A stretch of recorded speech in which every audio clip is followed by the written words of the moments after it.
Il y a des milliers d'années, dans l'Égypte ancienne, le peuple d'Israël esclave du Pharaon. Les Israélites souffraient, mais Dieu avait un plan pour les libérer. La caméra montre une petite maison en Égypte, où une femme nommée Jochebed, mère de Moïse, regarde son bébé dans le berceau. Elle sait que le Pharaon a ordonné la mort de tous les garçons hébreux. Jochebed, ne voulant pas perdre son fils, plaça son bébé dans un panier de joncs et le déposa sur Kesso du Nil, espérant qu'il serait sauvé.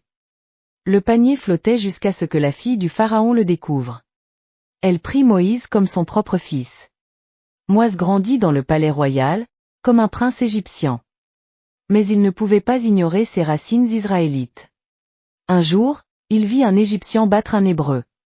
Rempli de colère, Moïse tua l'Égyptien et s'enfuit dans le désert.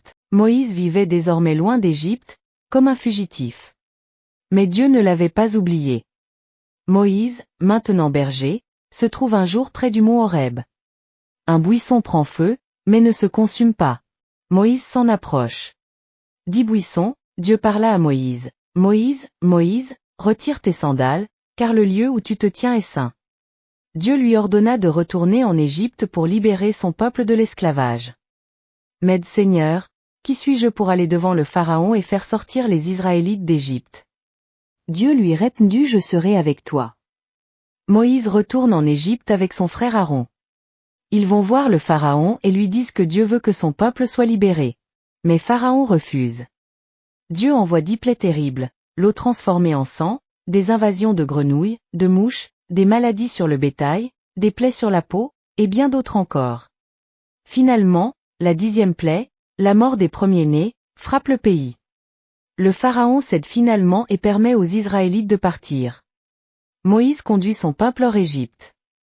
Mais, lorsque le Pharaon change d'avis et les poursuit, les Israélites se retrouvent face à la mer Rouge. Moïse leva son bâton, et Dieu sépara les eaux de la mer. Le peuple traversa à pied sec. Lorsque l'armée égyptienne tenta de les poursuivre, les eaux refluèrent et engloutirent l'armée. Après avoir traversé la mer, Moïse mène les Israélites jusqu'au mont Sinaï. Là, il reçoit les 10 commandements de Dieu, inscrits sur des tables de pierre. Moïse monta sur la montagne, et pendant 40 jours, il parla avec Dieu. Il revint avec les lois sacrées qui guideraient le peuple pour toujours. Après des années de marche dans le désert, Dieu dit à Moïse que lui-même ne pourrait pas entrer dans la terre promise, mais que Josué, son assistant, le ferait à sa place. Moïse mourut sur le mont Nebo, voyant la terre promise, mais sans y entrer.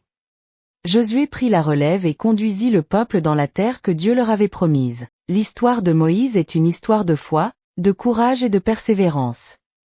Un homme ordinaire choisit pas Dieu pour accomplir des actes extraordinaires, guidant son peuple vers la liberté et leur donnant les lois qui les uniraient pour toujours.